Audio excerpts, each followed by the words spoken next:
Magandang araw po sa inyong lahat. Ngayong araw po na ito ay mapapakinggan po natin ang kwento ni Ramon, isang bagitong sundalo na unang nasabak sa isang misyon. Isang klase ng misyon na sa unang tingin ay magaan lang at hindi delikado.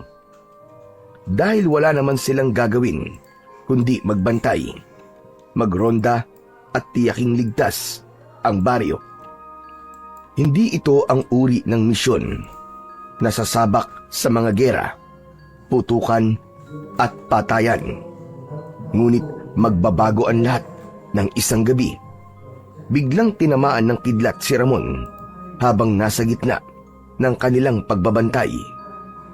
Mula roon, nagsimulang mangyari ang mga bagay na hindi maipaliwanag. Nagkaroon siya ng malakas na kapangyarihan na siya mismo ay hindi alam kung paano kontrolin. At dahil sa kapangyarihang yun, matutuklasan nila ang matagal nang itinatagong lihim ng baryo na may mga nilalang ng dilim, mga aswang na tahimik na nananalasa at nambibiktima sa mga tao. Paano kaya gagamitin ni Ramon ang kapangyarihang bigla na lamang ipinagkaloob sa kanya? Magagapi kaya niya ang mga aswang o siya ang magagapi ng kapangyarihang hindi niya kayang kontrolin? Ngunit bago po ang lahat, mga idol, huwag po nating kalimutang mag-subscribe, mag-like at i-hit ang notification bell sa aking YouTube channel na The Voice Addict at Apong Isaak para sa mas marami pang makapigil hininga na kwentong aswang at katatakutan mula sa mundo ng kababalaghan. Umpisahan na po natin ang kwento. Sa bungad ng baryo ay matatagpuan ang isang lumang outpost, isang kubo na yari sa kahoy at yero, nakatayo sa tabi ng daan. Napapalibutan din ito ng mga sandbags at sa outpost na ito nakapwesto ang 3 sundalo. Si Ramon ang pinakabata sa grupo, si Morales at si Ricky. Habang ang dalawa ay tahimik na naglilinis ng kanilang mga baril, si Ramon naman ay nakatingin lang sa paligid. Tahimik dito, no? Ganyan talaga sa mga ganitong lugar. Para kang nasa dulo ng mundo. Bakit? Hindi ka ba sanay? Hindi naman po sa hindi sanay. Ang totoo niyan ganito rin po sa probinsya namin ganun ba? Di dapat sanay ka sa katahimikan ganito. Sanay naman po. Pero ewan ko po ba? Iba yung pakiramdam ko dito. Parang... Basta, parang kakaiba Baka naman naninibago ka lang. First vision mo kasi to Normal lang yan. Tama si Ricky. Alam mo, naiintindihan namin yung kaba mo. Lahat naman tayo dumaan sa ganyan Oo nga. Naalala ko tuloy bigla yun sa akin. Talaga po? Na po ba yung naging unang misyon nyo? Ako yun sa akin, hindi sa outpost na ganito. Ang una kong detachment sa bundok. Napasabak agad ako sa gera. Oo. Yan yung naikwento mo sa akin dati, di ba? Yung sa Mindanao, tama? Oo, tama ka, Ricky. Doon nga. Grabe yung karanasan ko doon. Talagang doon ko nasubukan na di matulog ng normal sa loob ng 2 buwan. Biglang natahimik ang dalawa nang magsimulang magkwento ang pinakamatanda sa grupo. Kakagraduate ko lang noon. Mga 19 anyos lang yata ako noon. Bagitong-bagito. Ang utos sa amin, saklolohan yung isang kampo na inaatake ng mga rebelde. Akala ko, simpleng reinforcement lang. Pero pagdating namin doon, putukan kagad ang sumalubong sa amin. Literal na bala ang sumasalubong, ha? Napag-aralan ko naman kung paano kumilos sa gitna ng putukan. Pero iba yung kapag nasa field ka na talaga. Wala ka ng choice kundi makipagpatayan at makipagsabayan sa mga rebelde. Mabuti po at hindi po kayo natakot nun. Natakot ako, siyempre. Putragis, sobra-sobrang takot. Di ko nga alam kung paano ako nakaligtas eh. Habang nagpapaputok nga ako ng baril, nanginginig ang kamay ko eh.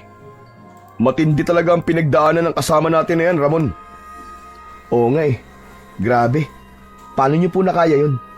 Aba, kahit nanginginig ang kamay ko, pinilit ko pa rin na magpaputok. Talagang tinibayan ko ang loob ko. Kasi alam ko, kapag naging mahina ako sa pagkakataong yun, kapag nagpadaig ako sa takot ko, ako ang mauunang mapatay ng kalaban ko.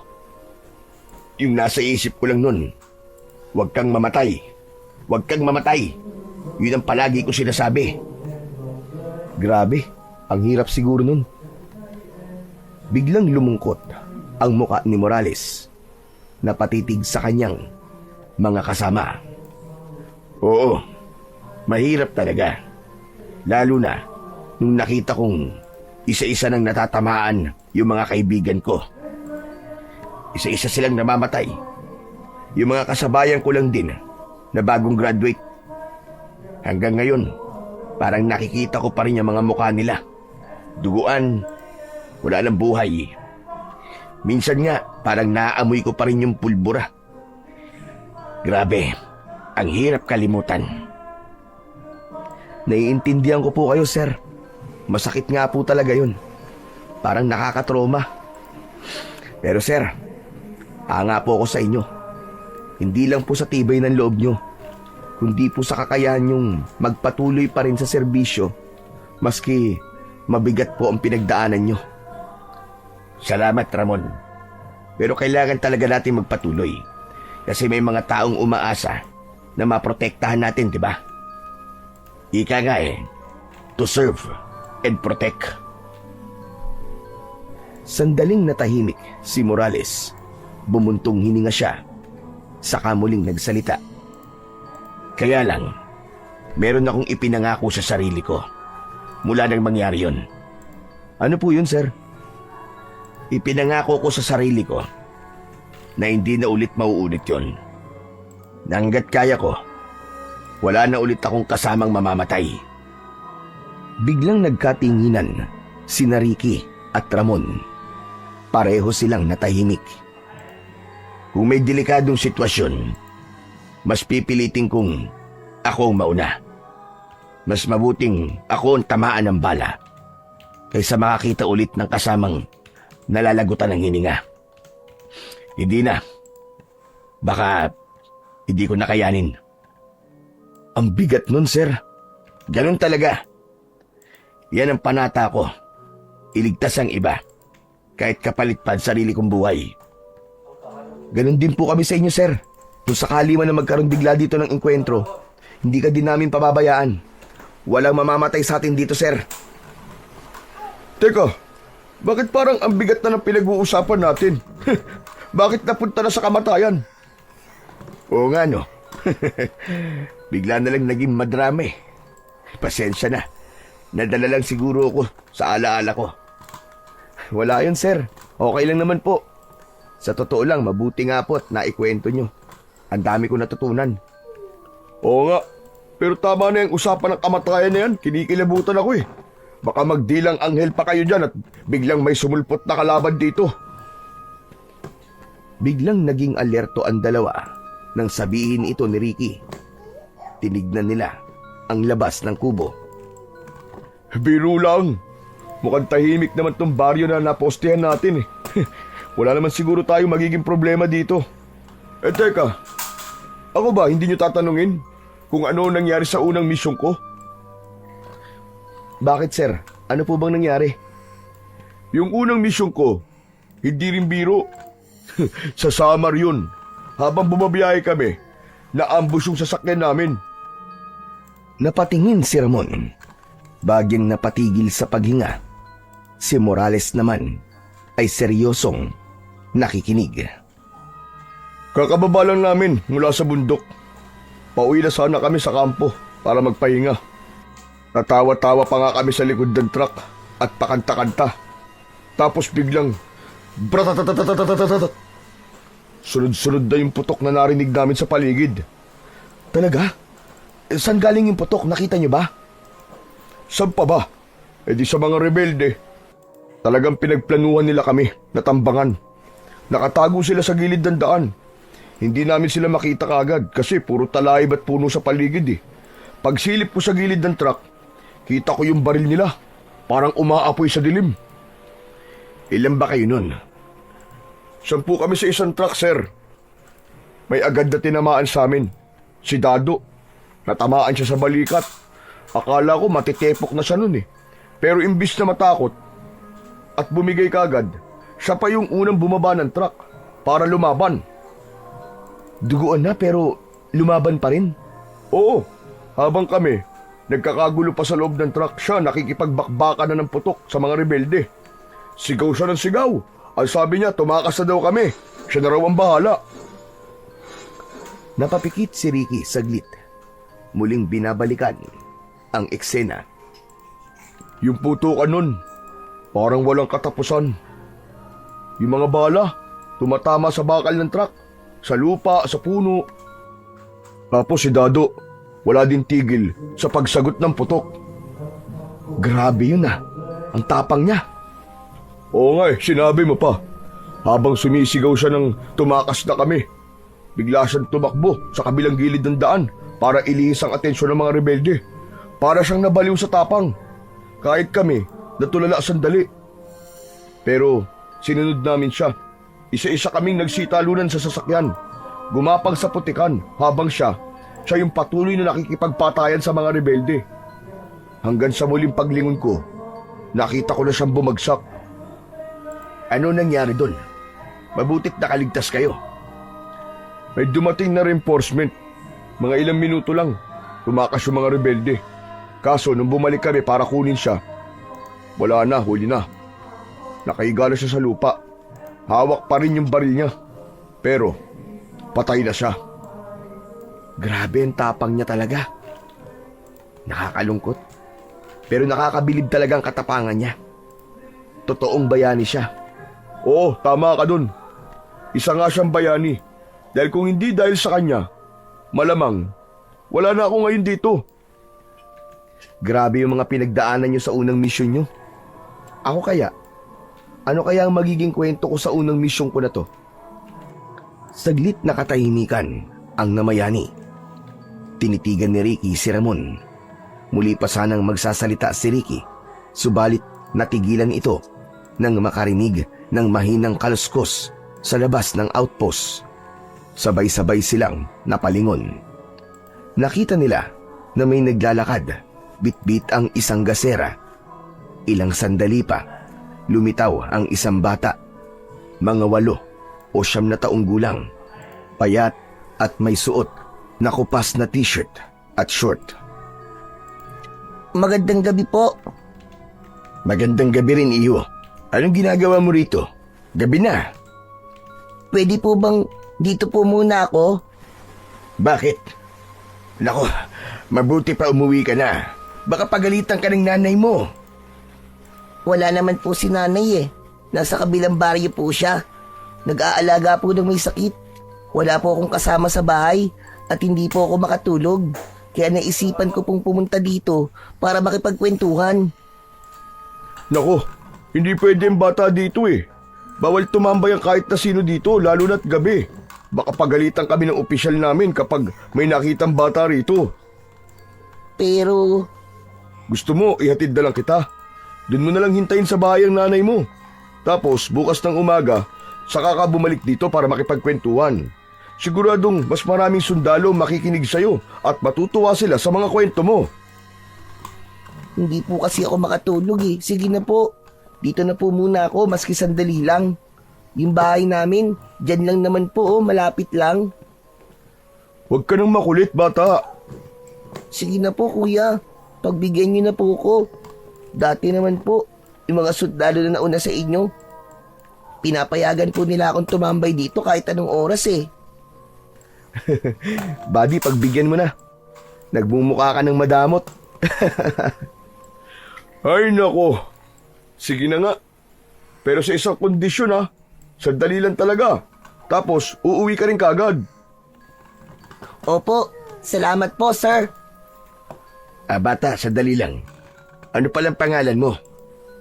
Ako po si Dodong. Dodong, sige. Papayagan ka namin na tumambay dito. Pero kailangan mong sumunod sa patakaran namin dito, ha? Bawal tumakbo. Bawal makialam sa mga gamit, lalo na ang baril. Naiintindihan mo ba? Opo sir, pangako po. Hindi po ako makikialam at hindi po ako magiging makulit dito.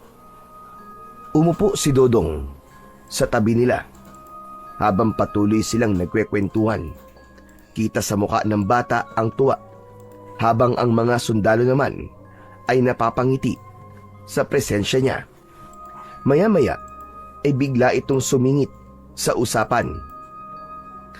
Alam niyo po, ang saya-saya ko po na sa wakas may mga sundalo na ulit dito sa amin. Bakit naman? Kasi po kapag may sundalo, hindi gaanong nakakalapit ang mga aswang. Ano sabi mo? May aswang dito? Opo, paminsan-minsan silang umaatake dito. At sa tuwing nangyayari yon, malaking perwisyo po ang iniiwan nila. Maraming hayop po ang ninanakaw nila. Ano? Mga aswang na nagnanakaw ng hayop? Baka naman mga kawatan lang yon na ginagamit panakot ang mga aswang para malaya silang makapagnakaw. Hindi po, mga aswang po talaga yung umaatake dito at pumapatay ng mga hayop. Talaga? Hoy, Ramon! Huwag mo sabihing naniniwala ka sa kwentong aswang. Oo. Naniniwala ako sa kanila, buddy. Naniniwala ako may aswang. At hindi lang sila basta kwento. Totoo sila. Tama ka po sir, hindi lang basta kwento ang mga aswang. Maraming taon na pong nilalabanan ng mga tao dito ang problema namin sa mga nilalang na yon. Buhay pa po ang lola ko noon, nung ikwento niya po sa akin ang tungkol po sa kanila. Oh, kwento lang naman pala yun ng lola mo eh. Biglang napatingin si Ricky kay Morales at halos sabay nilang pinagtawanan ang sinabi ng bata. Napansin naman ni Ramon na mas naging seryoso ang muka ng batang si Dodong at tila hindi ito nagsisinungaling. May nakita din siyang bahid ng lungkot at takot sa mga mata nito. Bigla siyang kinabahan. Naalala niya kasi ang mga kwento ng kanyang lolo noon. Mga kwento tungkol sa mga nilalang na kumakain ng laman ng hayop o kaya naman ay laman ng tao. Ang mga aswang na nambibiktima ng mga buntis at sanggol. Pero hindi niya ikinuwento ang tungkol dito sa kanyang mga kasama dahil alam niyang sarado na ang isip ng mga ito sa mga kwentong kababalaghan. Hindi sila naniniwala. Upang hindi mainip ang kanilang bisita, siya na lang ang nakipag-usap dito. Sige nga bata, ikwento mo nga sa akin ang tungkol sa kanila. Nasabi ko na po kanina sir, hindi naman sila madalas na umaatake. Pero sapat na po yun para matakot po ang mga tao. Maraming mga hayop ang namamatay. At kung minsan, may mga taong nawawala. Tapos matatagpuan na lang po na wala ng ulo. O kaya, dinukot po ang puso. Grabe naman yung mga kinikwento sa'yo ng lola mo. Iharap mo nga sa akin yung bukas. Kakausapin ko. Aba, hindi tama na sa ganyang edad mo. Puro karahasan ang ikinikwento sa'yo. Sa mga batang katulad mo, sana yung mga fairy tale o kaya naman mga kwento tungkol sa mga superhero. Hindi ko po pwedeng iharap sa inyo si Lola eh. Ha? Abay bakit naman? Patay na po kasi siya. 1 taon na po ang nakakalipas. Ah, nako. Pasensya ka na. Hindi ko alam eh. Okay lang po sir. Teka. Ikaw, Dodong, hindi ka ba natatakot? Bakit ikaw? Lumalabas ka pa rin kahit gabi na. Natatakot din po ako, sir. Pero kailangan eh. Nakakatakot po kasi mag-isa sa loob ng bahay. Saka, ngayong may mga sundalo na po dito, baka po wala ng mga na aswang na lumapit. Kaya nga po, masaya ako na nandito kayo. Talaga? Ganun kalaki ang tiwala mo sa aming mga sundalo? Oo naman po, sir. Malaki po talaga ang tiwala ko sa mga katulad nyo. Kaya nga po, paglaki ko, gusto ko rin pong maging sundalo. Ayos yan, bata. Pagbutihan mo ang pag-aaral mo para matupad mo yun, ha? Opo. Ay, sir, ano po palang pangalan nyo? Ah, oo nga pala. Ako si Ramon. Siya naman si Ricky. At yun, yung matanda. Siya si Sir Morales. Ang gaganda po pala ng pangalan nyo, mga sir. Nagpatuloy pa ang kanilang kwentuhan kung ano-anong bagay ang kanilang napag-usapan. Mga simpleng tanong ni Dodong tungkol sa buhay ng sundalo. Kung anong pakiramdam na may baril. Kung natatakot ba sila kapag may laban at kung paano ba sila nagsasanay. Paminsan-minsan ay natatawa sila sa mga inosenteng tanong ng bata, lalo na't tuwang-tuwa ito sa bawat sagot na ibinibigay nila. Ngunit habang tumatagal ang usapan, napansin nilang unti-unting bumabagal na ang mga sagot sa kanila ni Dodong at ang kanyang mga mata ay unti-unti nang pumipikit. Uy, mukhang inaantok na tong batang to. Oo nga eh. Ilang sandali pa, nagkatinginan silang tatlo at sabay-sabay na lumingon kay Dodong na noon ay nakasandal na sa poste ng kubo at pipikit-pikit na ang kanyang mga mata. Dodong, matutulog ka na ba? Gusto mo, iatid na kita sa bahay nyo? Ngunit hindi sumagot ang bata. Tuluyan na itong nakatulog. Sandaling natahimik ang lahat. Ngunit makaraan ang ilang sandali, biglang nagmulat ng mga mata si Dodong at tumingin sa labas ng kubo. Naku, nakatulog na po yata ako dito. Oo, nakatulog ka na nga. Ano, iatid na ba kita sa inyo? Baka mamaya dumating ang nanay mo doon. Mag-alala pa yun sa'yo kapag hindi ka nakita sa bahay nyo. Uuwi na po ako. Malapit na nga po dumating si nanay. Huwag niyo na po akong iatid. Kaya ko naman po mag-isa. Sigurado ka ba? Oo naman po, sir. Nakaya ko nga po kaninang pumunta dito eh. Kaya kaya ko din po ngayon na umuwi. Tumayo na si Dodong. Kinuha ang bitbit niyang gasera at nagsimulang maglakad pauwi sa kanilang bahay. Samantala, nananatiling tahimik ang tatlo sa outpost habang pinagmamasdan ang kanilang bagong munting kaibigan. Maya-maya pa ay may narinig silang malakas na pagaspas ng hangin. Parang may malalaking pakpak na dumaan sa itaas ng bubong. Napalingon silang lahat. Ano yun? Mukhang malaking ibon.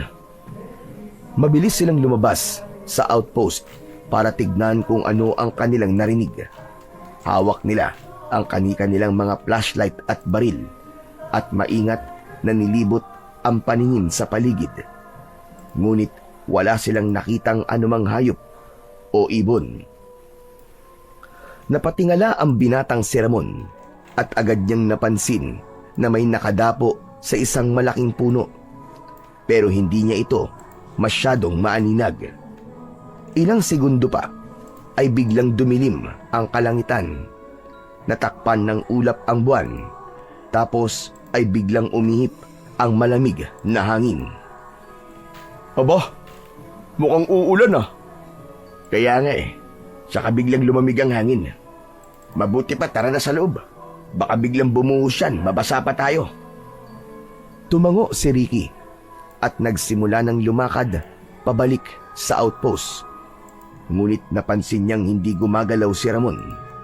Nakatayo lang ito sa kinatatayuan at nakatulala. Ramon, tara na! Ano pa ginagawa mo dyan? Hindi sumagot si Ramon. Napako ang mga mata nito sa malayo habang hawak ang flashlight. Ramon, ano ba tinitignan mo dyan? Lumapit si Morales kay Ramon. Si Ramon naman, itinaas niya ang kanyang kamay at itinuro ang direksyong kanyang tinitignan. Tignan nyo. May parang pulang liwanag dun sa may puno.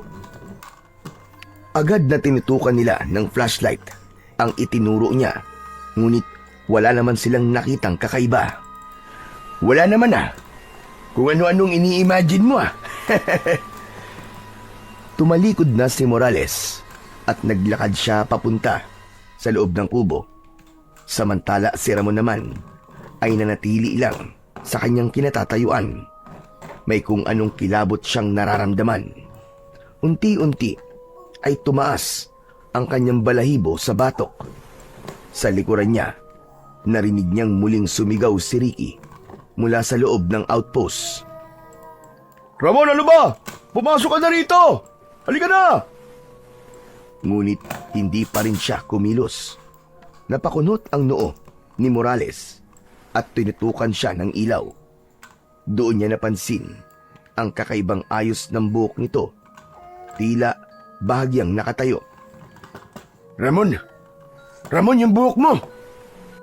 Bahagyang nilingon siya ni Ramon. Mabagal at may pagkalito. Ha? Bakit, sir? Ngunit bago pa makasagot si Morales, biglang humangin ng malakas. Sinabayan ng kakaibang ugong at biglang isang nakakasilaw na liwanag ang sumabog mula sa langit at tumama ito mismo sa kinatatayuan ni Ramon. Sinundan ito ng mapakalakas na pagkulog. Ramon! Parehas na nagulat ang dalawa sa loob. Si Ricky, biglang nandilat ang kanyang mga mata, samantalang si Morales naman ay napahawak sa kanyang dibdib. Pagbalik ng dilim, agad na inilawan ni Morales ang lugar kung saan dating nakatayo ang kasama nila. Nakita nila itong nakahandusay at hindi na gumagalaw. Mabilis silang tumakbo palabas ng outpost at lumapit kay Ramon. Si Morales, nanginginig ang kanyang mga kamay. Ramon! Ramon!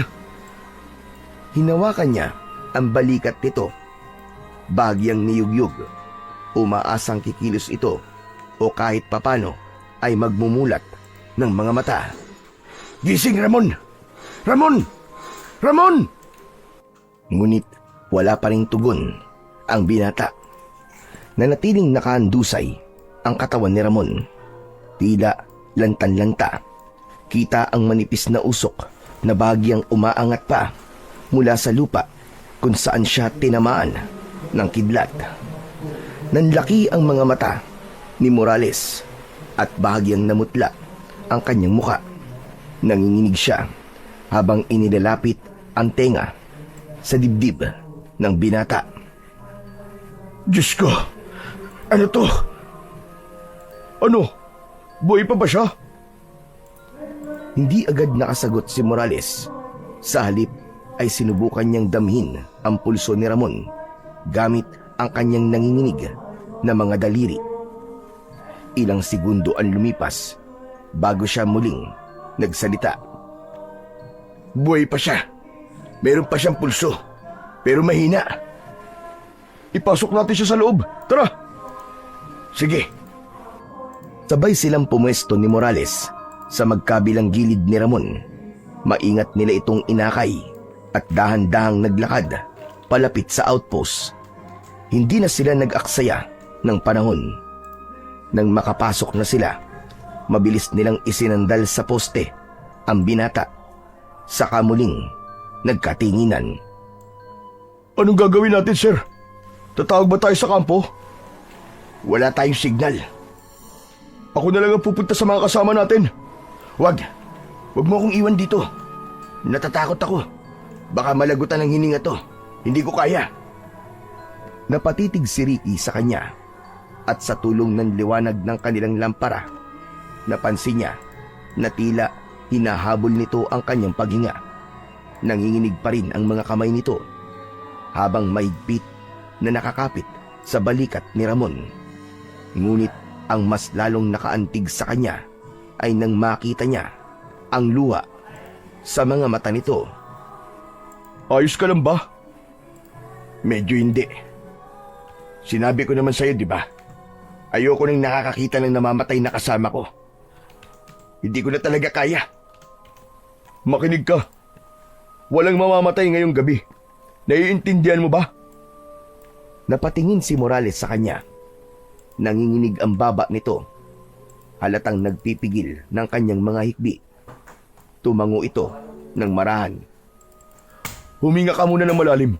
Sabayan mo ako. Sige. Inhale. Exhale. Yan, ganyan. Isa pa.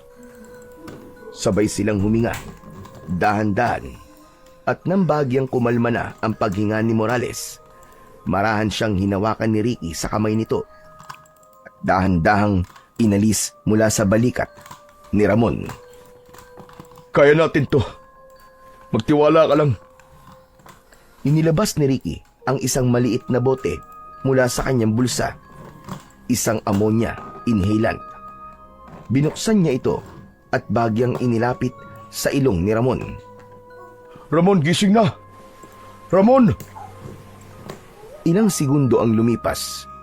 Bagyang kumunot ang noo ni Ramon at gumalaw ang mga daliri nito. Lumaki ang mga mata ni Morales nang makita ito. Gumagalaw na siya! Inilapit palalo ni Ricky ang ammonia sa ilong nito. Maya-maya pa'y napakislot na si Ramon at sa kamarahang naibaling nito ang kanyang ulo. Isang malalim na paghinga ang pinakawalan nito sa kasunod-sunod na naubo. Kasabay nito ay iminulat na niya ang kanyang mga mata. Anong nangyari? Nagpalipat-lipat ang tingin ni Ramon sa dalawa niyang kasama. Samantala si Morales naman ay tila nabunutan ng tinik. Ngumiti na siya. Salamat sa Diyos at buhay ka, Ramon. Hindi maipaliwanag ni Morales ang kanyang nararamdaman ng mga oras na yon. Sabay ang iyak at kanyang pagtawa. Paulit-ulit siyang napapailing na tila hindi makapaniwala sa himalang nangyari kay Ramon. Maya-maya pa, biglang tatayo sana ang binata. Sandali lang, huwag ka munang kikilos. Baka mamaya mahilo ka. Matuluyan ka pa. Sinunod naman ito ng binatang sundalo. Muli niyang isinandal ang likod sa poste at nirelax ang kanyang sarili. Grabe ka, bata. Pinakaba mo kami dun, ah. Akala ko iiwan mo na kami. Iiwan? Bakit? Ano ho ba kasing nangyari? Ewan, hindi ako sigurado kung tinamaan ka ba talaga ng kidlat o nabuntotan ka lang. Kasi kung talagang tinamaan ka nun, aba, sunog ka na sana ngayon. Sa lakas ba naman ng kidlat na yon? Tinamaan ako ng kidlat? Di nga. Nakapagtataka naman. O bakit naman ganyan ang reaksyon mo? Wala kasi akong maalala na tinamaan ako eh. Basta ang alam ko, bigla ako napunta sa isang kakaibang lugar. Nagkatinginan ang dalawa niyang kausap. Sabay muling bumaling kay Ramon. Tahimik sila habang hinihintay ang susunod nitong sasabihin. Huminga ng malalim si Ramon sa kamarahang nagsalita. Di ba nakatayo ako habang may tinitignan dun sa labas? Tapos bigla akong parang napunta sa walang katapusang pagkahulog. Napapikit ako at pagmulat ng mga mata ko, nakita ko na nasa kakaibang lugar na ako. At ano namang klaseng lugar yun? Hindi ko may paliwanag eh. Kakaiba talaga siya eh. Para bang isang lugar na walang langit at walang lupa. Lahat maliwanag eh. Pero hindi naman ako nasisilaw. Tapos, may nakita akong isang nilalang. Nilalang? Anong klaseng nilalang yun? Hindi ko alam, sir. Pero alam ko na hindi siya tao.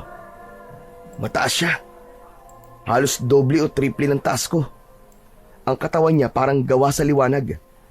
Nangingintab at kumikislap sa bawat galaw niya. Hindi ko masyadong maaninag ang mukha niya pero ramdam kong nakatingin siya sa akin. Tapos may hawak siyang tulos. Mahaba, mga 2 metro siguro ang haba nun. Tapos kumikislap yun na para bang may apoy sa dulo. Pero hindi mainit. Paano mo naman nasabing hindi mainit? Nahawakan mo ba? Oo, pinahawak niya sa akin eh. Talaga? Ang astig nun ah. Ang ganda ng napanaginipan mo. Hindi panaginip yun. Totoong totoo eh. Alam mo ba kung paano siya makipag-usap sa akin? Paano? Hindi bumubuka ang bibig niya. Pero yung tinig niya, pumapasok sa isip ko. Oo, totoo. Sabi niya, may paparating daw. May paparating na panganib at kailangan ko daw na maging handa. Paparating na panganib? Anong klaseng panganib? Hindi ko alam, buddy. Hindi niya sinabi. Pero hinawakan niya ako tapos sabi niya, sa akin na daw yung tulos. Nung sinabi kong tinatanggap ko, aba, nagliwanag ako. Literal literal ako nagliwanag. Nabalot ako ng liwanag, mainit, pero hindi masakit. Tapos yun na.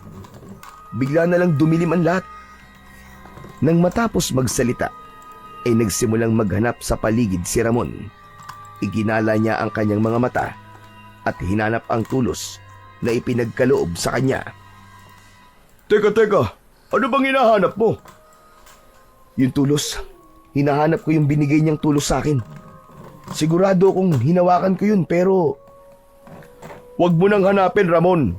Panaginip nga lang ang lahat ng yun. Epekto ng pagkakatama ng kidlat sa'yo. Hindi nga sabi, buddy, hindi yun panaginip. Totoo lahat yun. Eh kung totoo nga yan, sige nga, nasa na yung tulos sa sinasabi mo? Hindi ko alam. Sigurado akong hawak ko yun eh.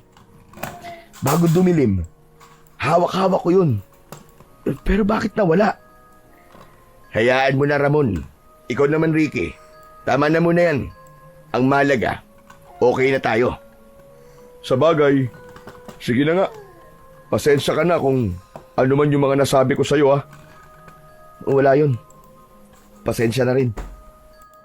Mabuti pa magpahinga ka na muna dyan, Ramon. Baka kasi biglang bumigay ulit ang katawan mo. Oo nga. Sige, relax ka lang dyan. Kung gusto mo matulog ka, kami na lang muna ang bahala dito. Ayoko po matulog. Nasa trabaho po ako at saka... Sa post natin na to, ako ang superior nyo. Dahil akong veterano at pinakamataas ang ranggo sa inyong dalawa. Kaya ngayong sinabi ko na matulog ka, kailangan mo akong sundin. Nagkakaintindihan ba tayo? Ano po kasi? Walang ano po kasi. Utos nun, hindi pakiusap. Sundalo ka, Ramon, at bilang sundalo, dapat marunong kang sumunod sa nakatataas sa'yo. Bumigat na ang tono ni Morales. Matigas, derecho at wala ng bahid ng anumang lambing. Napayuko si Ramon at napabuntong hininga. Opo, sir. Sige po. Magaling. Yan ang gusto kong marinig. Sige na, magpahinga ka na. Nasa labas lang kami ni Ricky. Muling binuksan ni Morales ang pinto ng kanilang outpost at lumabas. Sumunod si Ricky, pero bago siya tuluyang lumabas, tinignan niya muna ang buong paligid. Nang makitang wala namang banta, saka ito sumunod. Kumuha siya ng 2 upuan at iniabot ang isa kay Morales. Agad namang naupo ito, samantalang si Ricky ay patuloy na nagmamasid at alerto. Sir, sa palagay mo, ano kaya ang ibig sabihin ng panaginip ni Ramon? Hindi ko alam, Ricky. Medyo kinakabahan nga ako sa mga pinagsasasabi niya. Ako nga rin, sir Sinaway ko na lang siya at kinokontra kanina kasi kinakabahan din ako. Baka kasi paraan lang ng Diyos ang panaginip na yun para bigyan tayo ng babala. Tama ka. Kaya nga kailangan ay manatili tayong alerto. Hindi natin alam kung anong klaseng panganib ang darating. Kaya mas mabuti kung handa tayo. Tama kayo, sir. Lalo pat hindi naman naging malinaw sa atin kung ano ba talaga ang problema ng baryong to at kung bakit tayo ipinadala o dineploy dito. Kaya nga sa tagal ko na sa serbisyo, ngayon lang ako sasabak sa isang misyon na ni isang radyo ay wala. Hindi malinaw ang operational briefing natin. Kaya nga sir, para tayong bulag sa lugar na to Tama ka. Ang sabi lang nila magbantay. Walang sinabi kung anong klaseng threat ba ang aasahan natin. Kaya nga sir, ang mangyayari nito, on our own tayo. Sinabi mo pa, ang masama pa, wala tayong maayos na gamit pang komunikasyon. Kapag may nangyari o may umatake, hindi tayo makakatawag ng saklolo. Katulad nung nangyari kaninang emergency, mabuti na lang. At sinuwerte si Ramon. Nako kung hindi, paano na? Sir, tungkol nga pala kay Ramon, napansin niyo ba yung kulog at kidlat kanina? Isang beses lang yun. Pagkatapos nun, biglang nawala. Ang weird, di ba? Di ba dapat nasusundan pa yun kahit mahina lang na kulog at kidlat tapos uulan sana? Pero nakakagulat kasi wala namang ulan. Oo, tama ka. Napansin ko din yun. Parang lahat ay nawala pagkatapos niyang tamaan ng kidlat. Tinamaan ba siya talaga? Kasi kahit sinong tamaan ng ganong kalakas na kidlat, dapat patay na kagad Pero si Ramon, buhay pa rin. At wala man lang kahit na anuman sugat. Wala rin siyang paso o tanda ng pagkasunog sa balat niya. Kaya nga nakapagtataka. Bakit kaya? Hindi ko rin alam, sir. Wala talaga akong ideya Ay, sana wala nang mangyaring kakaiba at talagang kinikilabutan na ako. Sana nga. Pero kahit wala tayong nakikitang kalaban, hindi ibig sabihin nun, naligtas na tayo. Kailangan, maging handa pa rin tayo.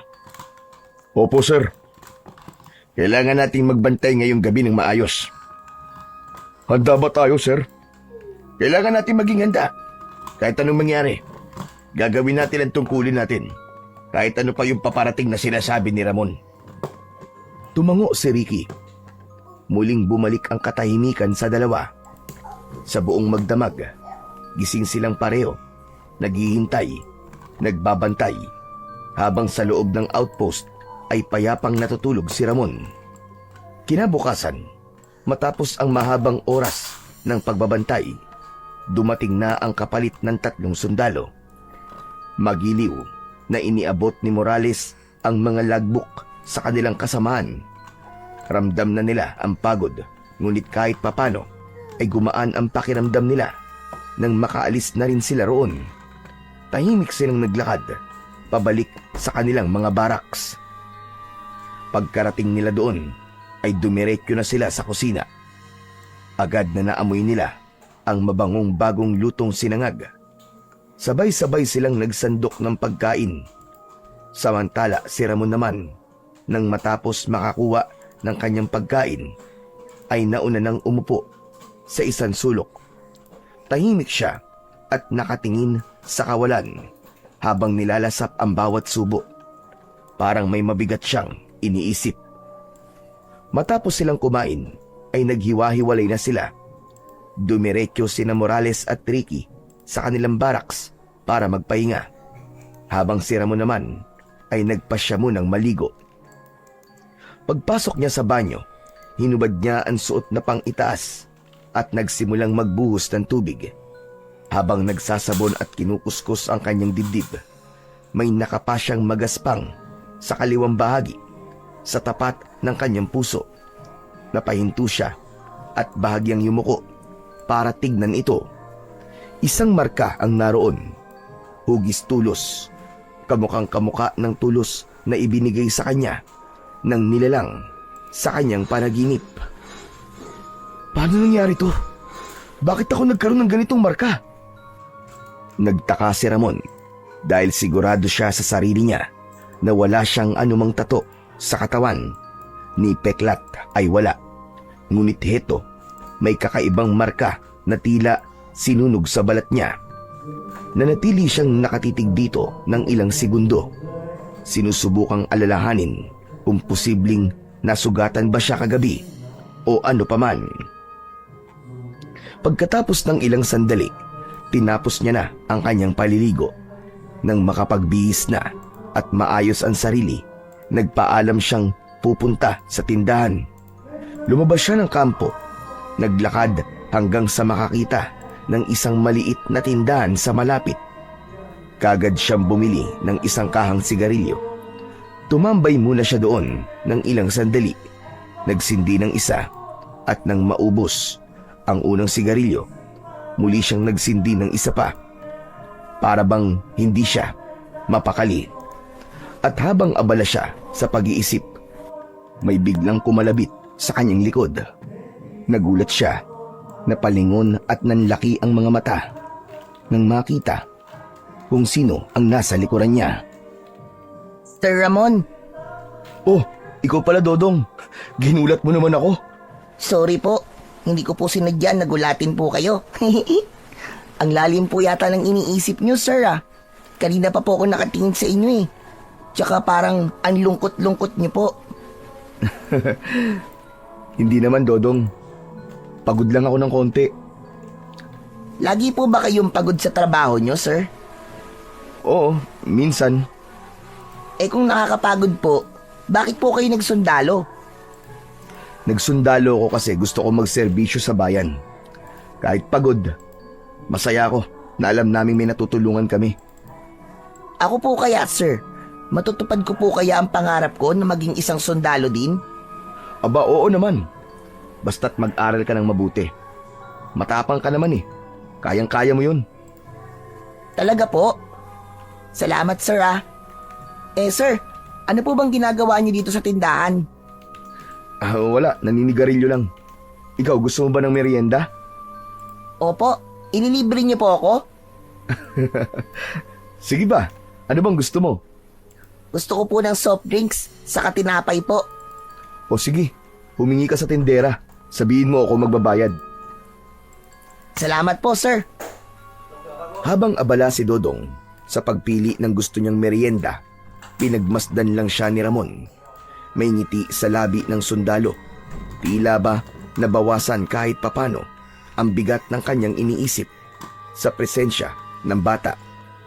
Nang makuha na ni Dodong ang soft drinks at tinapay, naupo ito sa tabi niya. Dodong, nasan pala ang tatay mo? Wala po akong tatay, sir. Matagal na po siyang nawala. Hindi ko nga po siya matandaan eh. Ang naiwan na lang po sa akin ay si nanay. Ganun ba? Minsan po naiisip ko, ano kayang pakiramdam ng may tatay? Minsan nga po naiinggit ako sa mga kalaro ko na may kasamang tatay. Siguro masaya po, no? Yung may kakandong sa'yo, may magtuturo ng iba't ibang bagay, tapos may magtuturo na magbike at iba pa. Alam mo, parehas pala tayo, Dodong.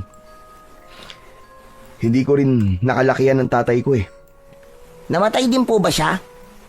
Hindi, buhay siya. Pero ni minsan, hindi ko siya nakita. Ang sabi ng nanay ko nung nabuntis siya, iniwan na lang daw kami bigla. Hindi man lang nagpakita. Hindi man lang tinanong kung kumusta kami. Grabe naman yun. Parang hindi lalaki. Sinabi mo pa. Bata pa lang ako, lagi kong iniisip. Bakit niya nagawa yon? Ano bang mali sa amin ni Mama? Hindi ba niya kami mahal? O baka hindi lang talaga siya marunong magmahal? Ang lungkot naman po. Siguro masakit yun. Masakit syempre. Lalo na sa tuwing may mga okasyon na gusto kong may tatay na nandun.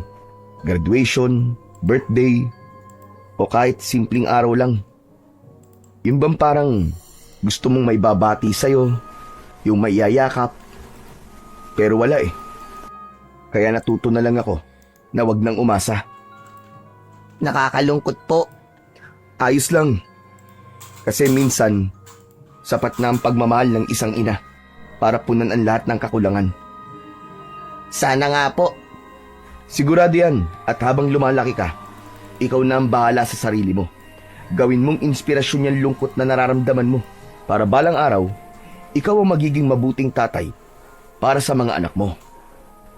Sige po, Nangangako po ako, sir.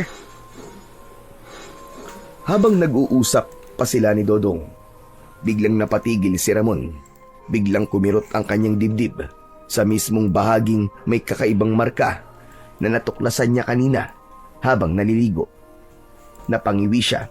Napakapit ang isang kamay sa kanyang dibdib habang ang isa ay nakakapit sa upuan. Aray! Aray ko! Sir Ramon, bakit po? Ano po nangyayari sa inyo?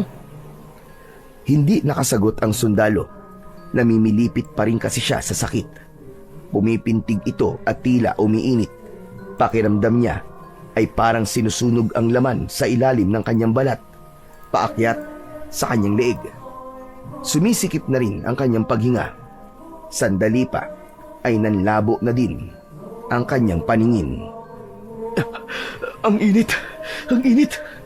Tulong! Ang sakit! Dahil sa takot, ay agad siyang nilapitan ni Dodong at hinawakan siya sa braso.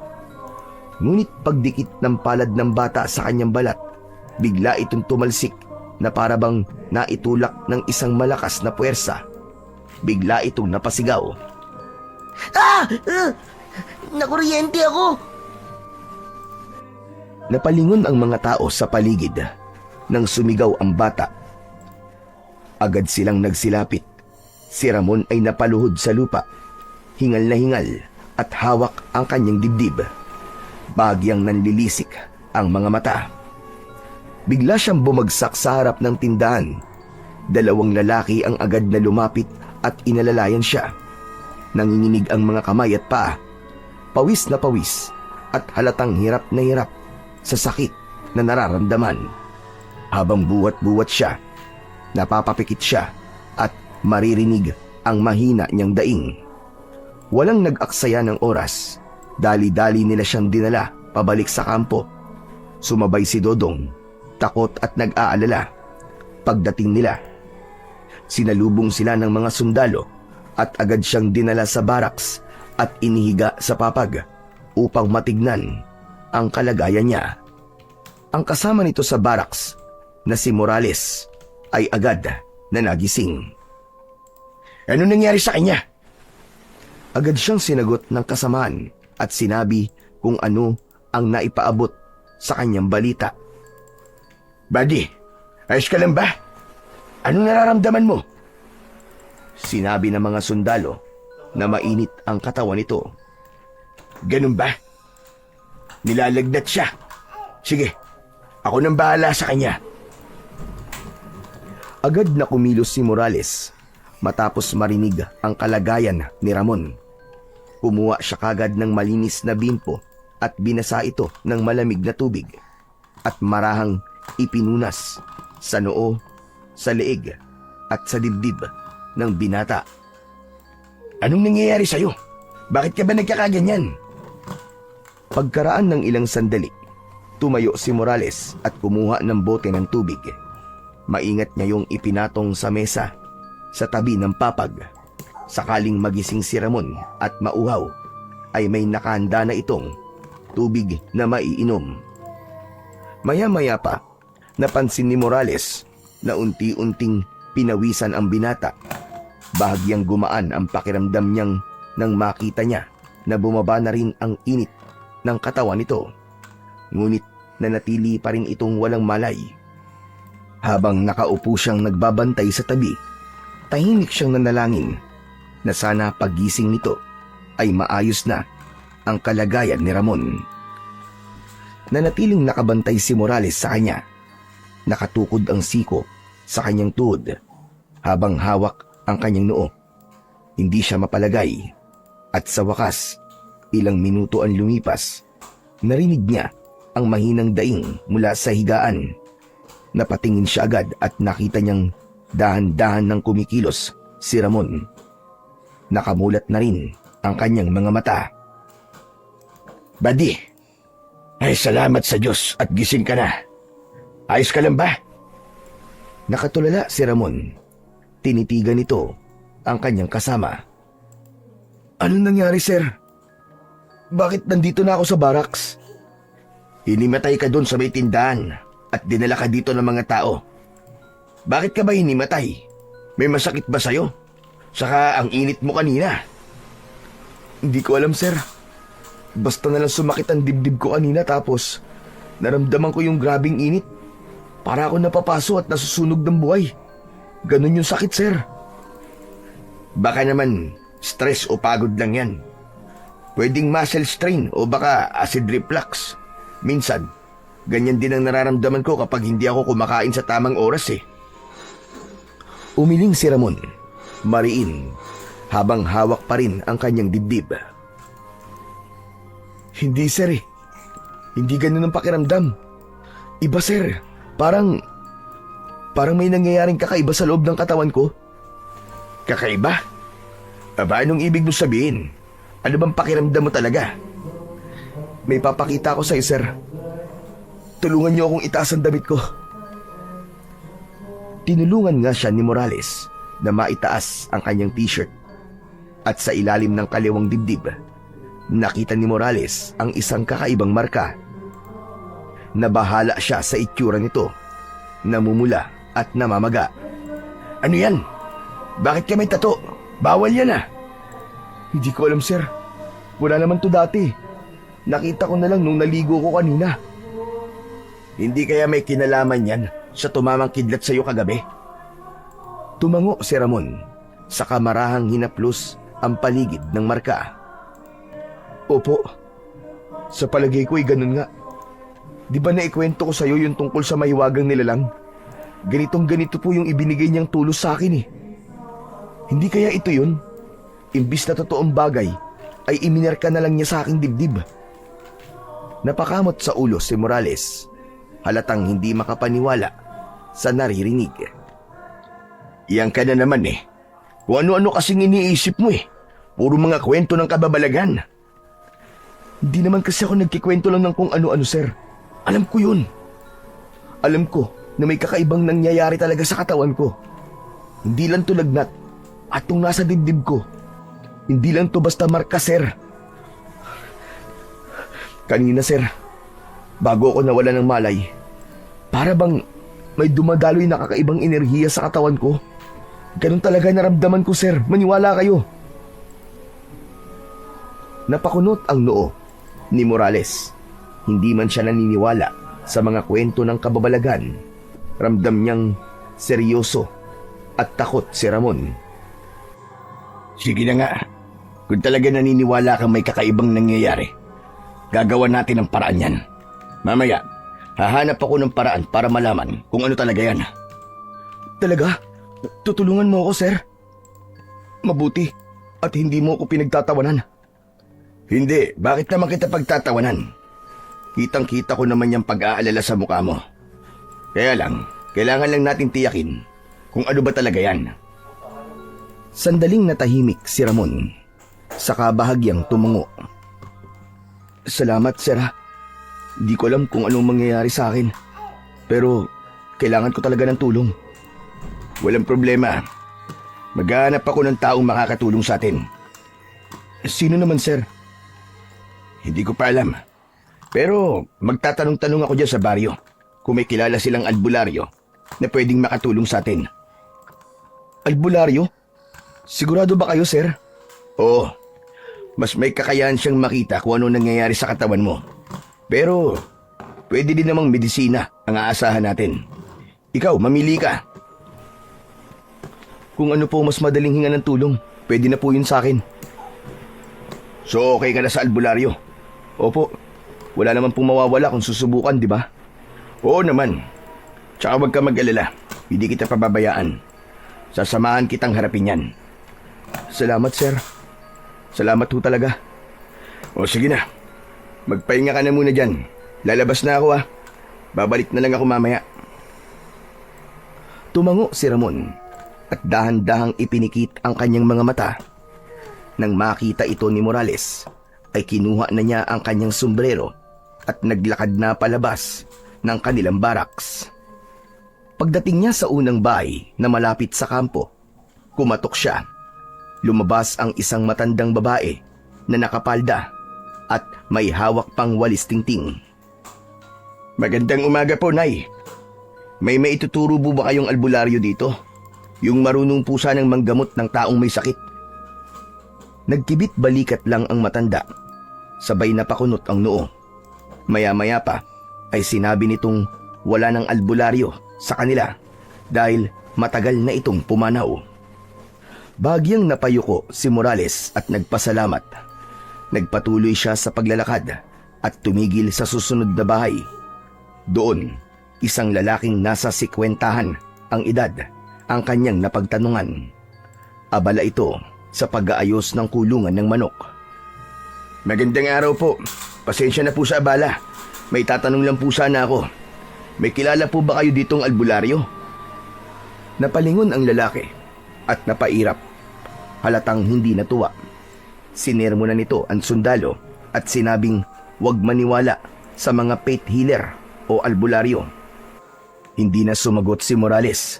Bagya siyang napakamot sa ulo at nagpasalamat na lang muli. Makalipas ang ilang minutong pag-iikot, bigla siyang may narinig na isang pamilyar na boses. Tinawag ang kanyang pangalan. Sir Morales!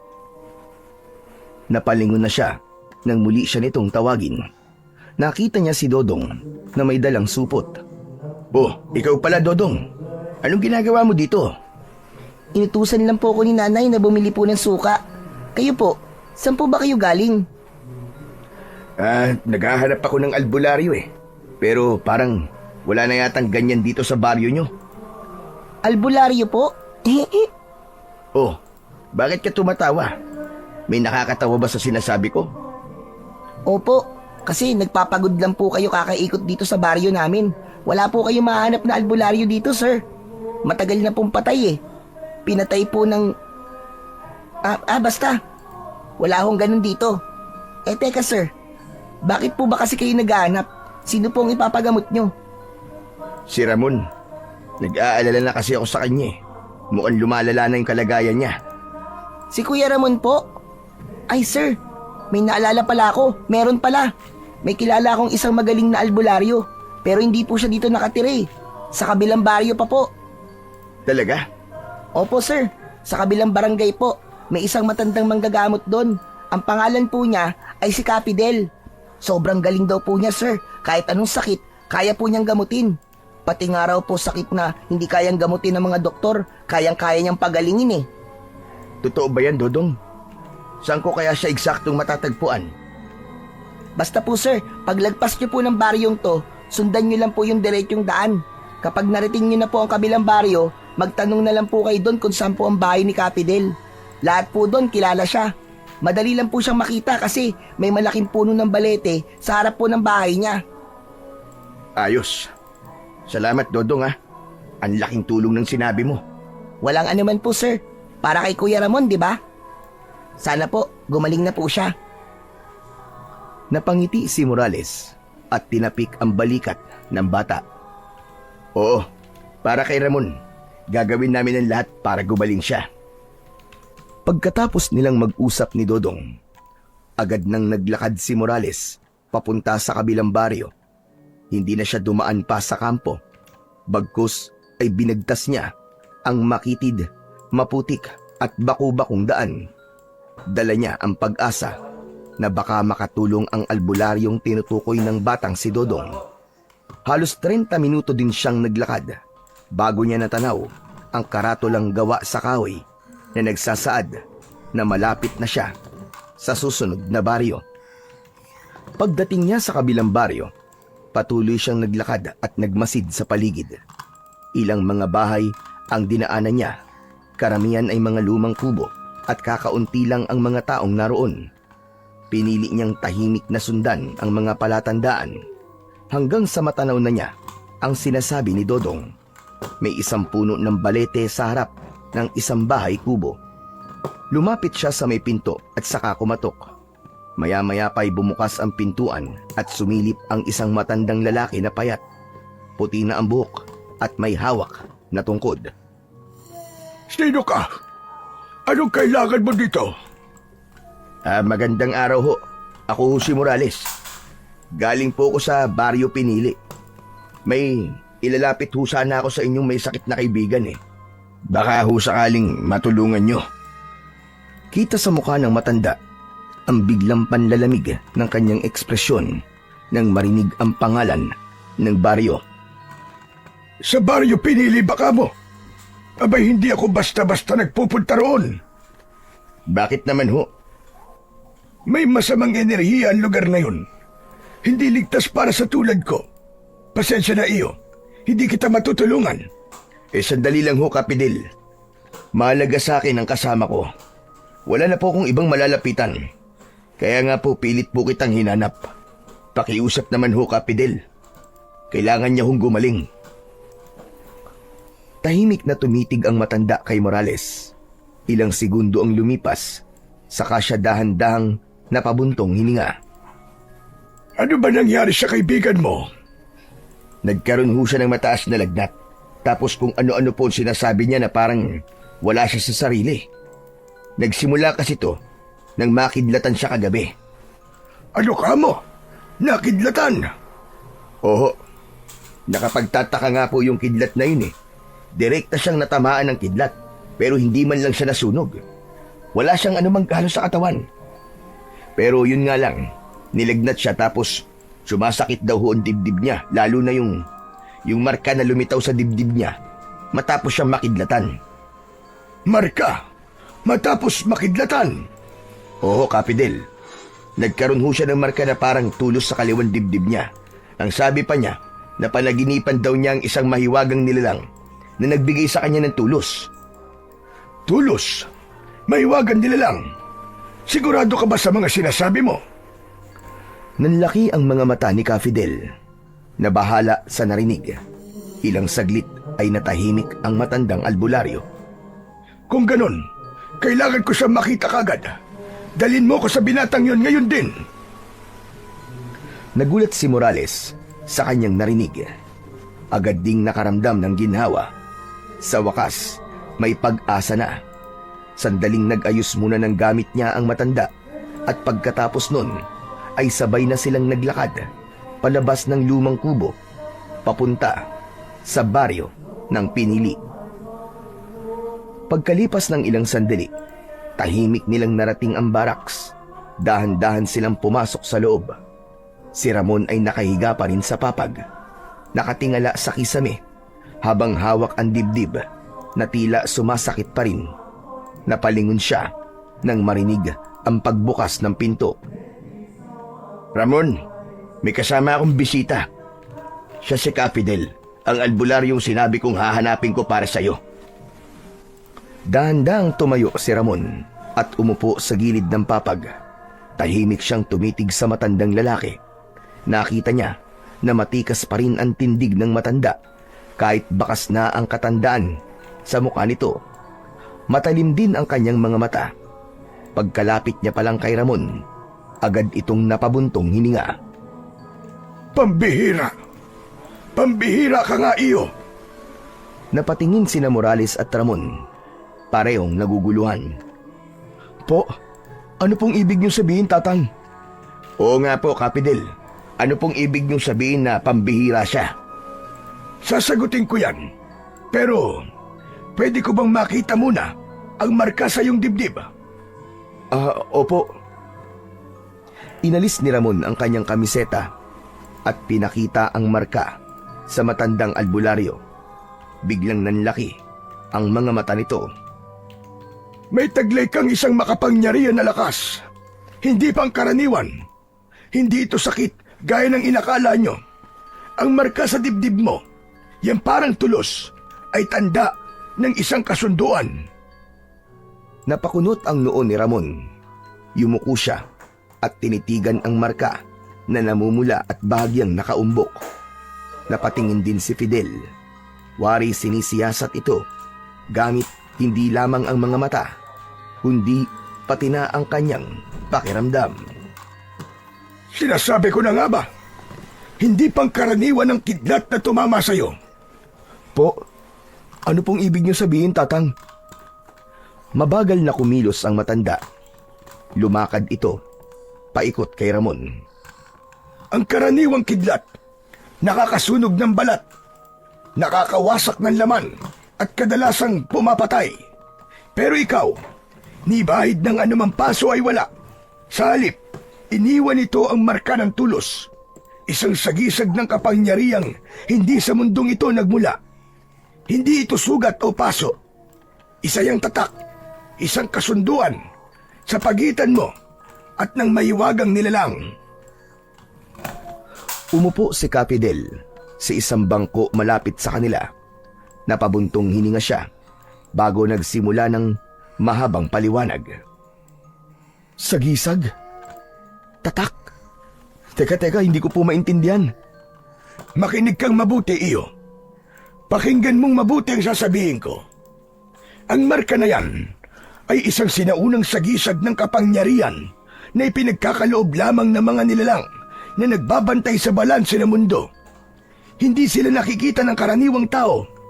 Sila ang mga nilalang na pumipili ng mga tagapagtanggol kapag may paparating na panganib.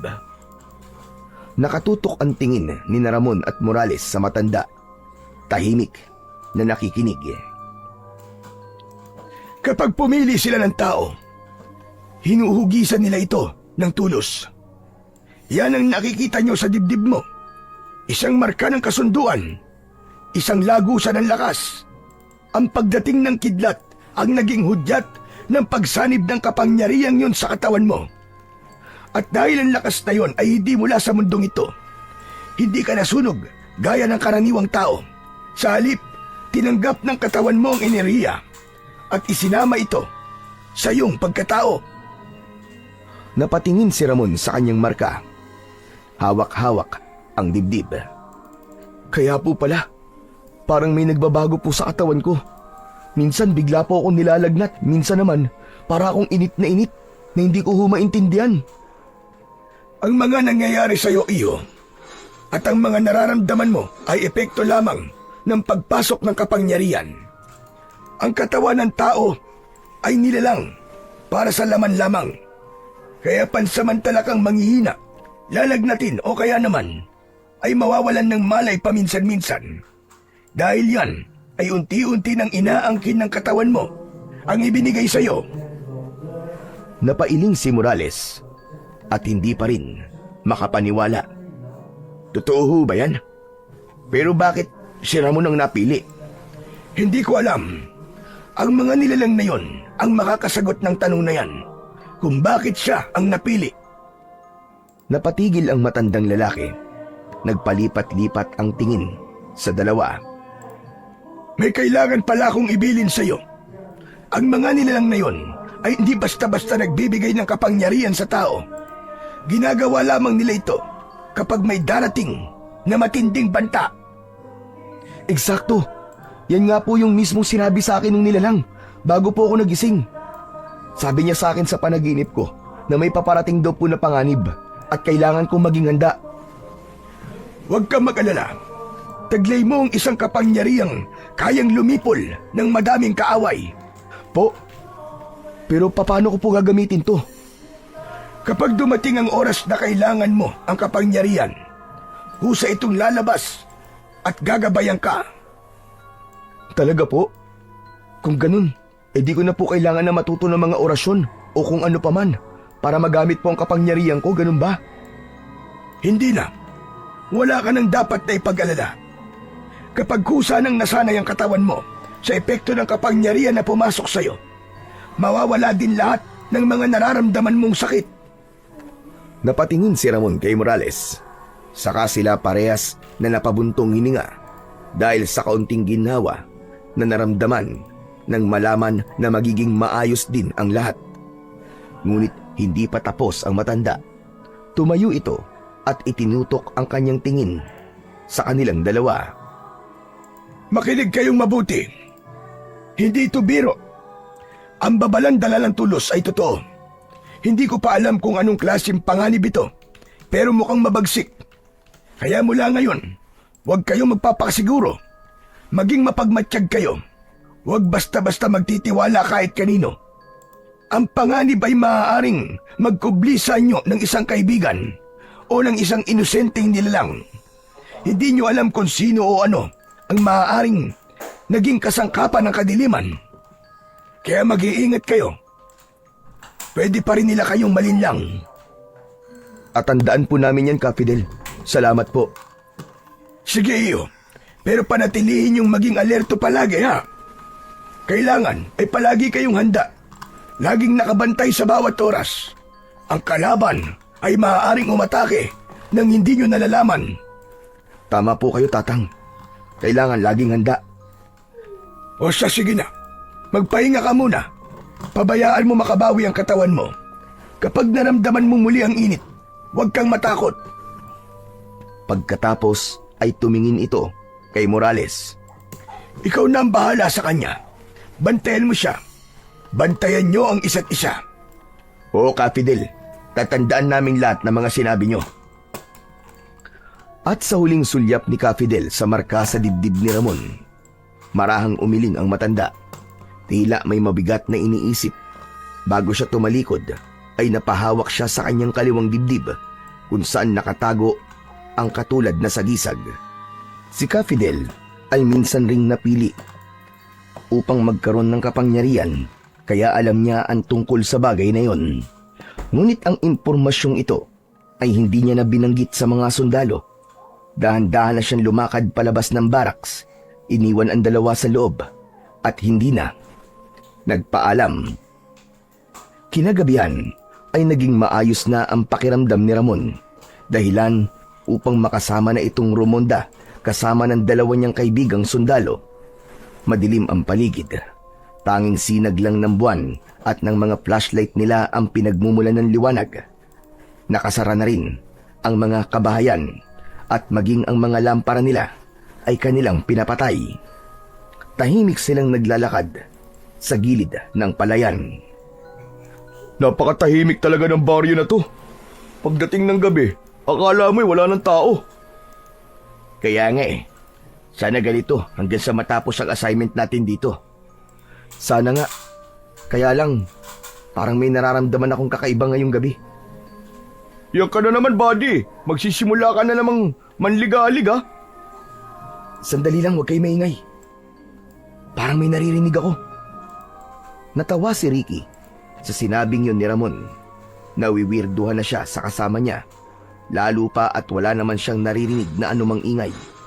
Ngunit bigla siyang kinalabit ni Morales at sinenyasan na manahimik. Walang nagawa ito, kundi ang sumunod.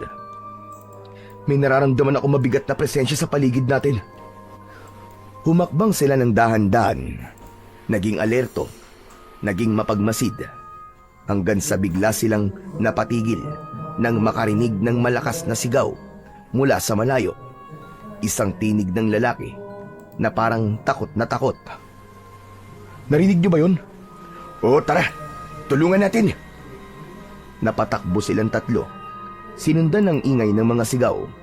Habang papalapit sila, unti-unting lumilinaw sa paningin nila ang eksena. May isang lalaki na nakahandusay sa lupa at sa ibabaw naman ay isang nilalang na may kakaibang anyo. Mahahaba ang mga kuko nito, mapula ang mata at mabalahibo ang katawan. Sumigaw ang lalaki at nanghihingi ng tulong sa kanilang tatlo. Agad na itinutok ni Morales ang kanyang baril. Handang barilin ang nilalang. Ngunit bago pa niya mapaputok ang gatilyo, ay biglang kumilos si Ramon. Itinaas niya ang kanyang kamay at sa mismong sandaling yun ay kumulog ng ubod lakas sa kalangitan. Isang nakakasilaw na kidlat ang biglang lumitaw at diretso itong tumama muli kay Ramon. Dumaloy ang malakas na kuryente sa buo niyang braso at tila naipon ang malakas na enerhiyang yun sa kanyang palad. Nang ibuka ni Ramon ang kanyang kamay at itutok ito sa nilalang, lumabas ang liwanag na parang kidlat patungo dito. Sumabog ang lupa sa paligid ng halimaw. Nagulat silang lahat, lalo na si Ramon sa nangyari. Huli na nang mapagtanto niya na muntik na din niyang tamaan ang magsasaka na naroon sa ilalim ng halimaw. Agad na napatigil si Ramon at mabilis na iniwas ang kanyang kamay upang hindi tamaan ang lalaki. Sa kabutihang palad ay ligtas ito at walang natamong pinsala. Samantala, Ang nilalang ay napaatras, saka mabilis na tumalon palayo at tinangkang tumakas. Napatitig naman si Ramon sa kanyang sariling kamay. Tila nagliliyab pa rin yun at may banayad na bughaw na liwanag na kumikislap-kislap na parang mga mumunting alon ng kuryente na gumagapang sa kanyang balat. Naramdaman niyang kusang umangat ang kanyang mga kamay at diretsong tumutok ito sa direksyong pinuntahan ng halimaw. Muling sumabog ang matinding liwanag at makaraan ang ilang sandali, kusa na rin itong nawala. Muli, naging tahimik ang gabi. Samantala, nang makabawi ng gulat ang mga kasama niya, saka lang sila nakapagsalita. Ano nangyari, Ramon? Paano mong nagawa yun? Hindi ko alam, buddy. Bahagyang napalingon siya sa kanyang mga kasama, saka muling ibinalik ang tingin sa kanyang mga kamay. Basta, bigla na lang gumalaw ang mga kamay ko eh. Tapos, may liwanag. May kidlat na lumabas. Napahinto siya. Hinahabol ang hininga. Pilit na inuunawa ang kababalagang nasaksiyan. Hindi ko akalaing ganito ang kapangyarihan na ibinigay sa akin ng nilalang na yun sa panaginip ko. Kaso, hindi ko kayang kontrolin. Muntik mapahamak yung magsasaka. Lumapit siya sa magsasaka at inalalayan itong tumayo. Umuwi na po kay tatang sa pamilya niyo. Sana po wala po makakaalam ng nangyari. Tumango ang magsasaka. Namumula pa ang mga mata sa luha at takot. Bago ito tuluyang umalis, ay bigla siyang niyakap nito ng maigpit at paulit-ulit na nagpasalamat. Nang bumitaw, ay saka tumakbo palayo ang magsasaka sa madilim at makitid na pilapil hanggang sa mawala na ito sa kanilang paningin. Saglit na katahimikan ang sumunod. Ngunit pagkaraan ng ilang sandali, may narinig silang kaluskos mula sa kung saan. Pakiramdam ni Ramon ay may nakatingin sa kanila at nagmamatsyag. Nagmasid siya sa paligid. Ngunit wala naman siyang nakita. Maya-maya pa ay bigla nilang narinig ang isang malakas na alulong. Nagkibit balikat na lamang si Ricky at bahagyang tumikhim. Mabuti pa ipagpatuloy na lang natin ang pagroronda natin. At baka mamaya makadisgrasya ang halimaw na yun sa mga taga-baryo. Nagpatuloy silang tatlo sa ginagawa nilang pagroronda. Pinag-uusapan pa rin ang nangyari habang paikot-ikot sa baryo. Lumipas ang mga oras at natapos din ang kanilang duty. Pagbalik sa barracks, bagsak silang tatlo dahil sa labis na pagod. Kinabukasan, habang sabay-sabay silang nag-aagahan, isang nakagigimbal na balita ang dumating sa kanila. Isa sa mga sundalong nagbantay sa outpost ang nagsabing may natagpo ang bangkay ng isang babae sa loob ng baryo. Dagdag pa ng isa, kaawa-awa raw ang batang naiwan. Ulila na ito at mag-isang nabubuhay. Pagkarinig nito, biglang kinabahan si Ramon. Pumasok kagad sa isip niya si Dodong. Nagkatinginan silang tatlo. Iisa ang kanilang iniisip. Agad nilang tinapos ang pagkain at pinuntahan ang bahay ni na Dodong.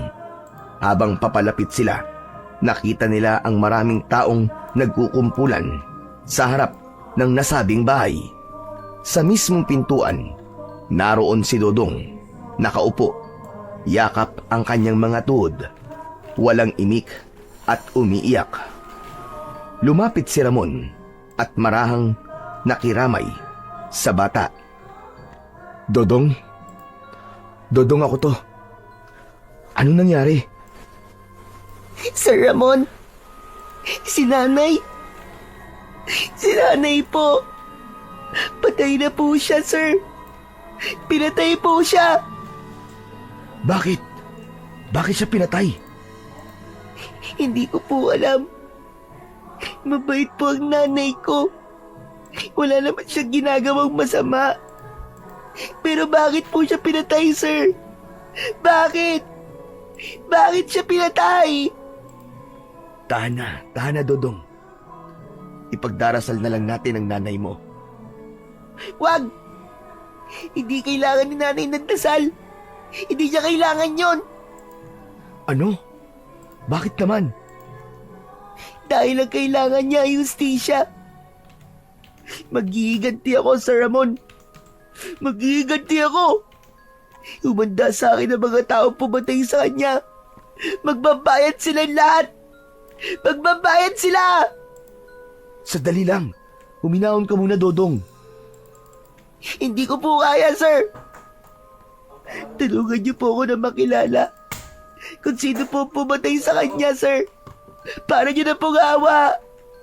Hanapin niyo po kung sino pumatay sa nanay ko. Oo, Dodong, sige. Nangangako ko na iimbestigahan natin ang nangyaring to sa nanay mo. Akong bahala. Salamat po. Salamat, sir.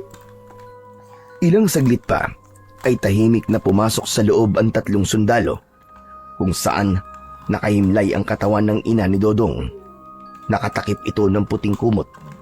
Tahimik silang nagdasal para sa ina ng bata.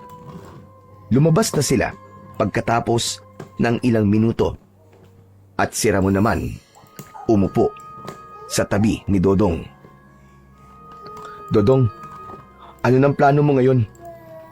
Hindi ko po alam, sir. Gusto mo ba sumama ka sa akin? Pag natapos ng misyon namin dito, isasama kita. Ako nang magpapaaral sa'yo. Saka... Ayoko po. Saglit na natahimik si Ramon. Hindi alam kung ano ang isasagot sa bata. Pasensya na po kayo, sir. Maganda po ang alok niyo sa akin. Pero hindi ko po pwedeng iwan ang aking ina. Saka, dito po ako nabuhay eh. Dito po ako lumaki. Ayoko pong umalis dito. Napabuntong hininga si Ramon. Hindi siya maaaring makipagtalo sa bata, kaya't tinapik na lang niya ang balikat nito. Naiintindihan ko. Hindi kita pipilitin, Dodong. Basta tandaan mo ha, hindi ka nag-iisa. Kapag kailangan mo ng kausap, puntahan mo lang kaming 3. Handa kami makinig sa'yo. Sige po, sir. Salamat po. Pagkatapos ng halos 1 oras, ay nagpaalam na rin ang 3 kay Dodong. Tahimik silang naglakad pabalik sa kanilang kampo. Bawat isa'y abala sa kani-kanilang iniisip. Walang nagsasalita kahit isa. Sa pagbalik nila sa kampo, ay agad silang nahiga, umaasang makakabawi ng lakas para sa panibagong gabi ng pagbabantay. Unti-unti na silang nilamon muli ng antok. Pagsapit ng gabi, muling pumuesto ang 3 sa outpost. Tulad ng dati, ay tahimik pa rin ang kapaligiran. Tahimik masyado ah. Ay nako, kinakabahan ako. Mas mabuti na yung ganitong tahimik lang. Tapos yung mga tao nasa loob na ng bahay at nagpapahinga. Siguro naman wala lang mapapahamak ngayong gabi. Tumango si Ramon. Sang-ayon siya sa sinabi ng kanilang senior na si Morales. Ngunit pamaya-maya pa ay narinig nila ang boses ni Dodong. Hingal na hingal ito. Saklolo! Mga sir! Tulungan niyo po ako! May aswang po sa may kakahuyan! Hinahabol niyo po ako! Saklolo! Mabilis silang nagtinginan. Walang pagdadalawang isip. Hinablot ni Morales ang kanyang baril at sumunod naman si Ramon.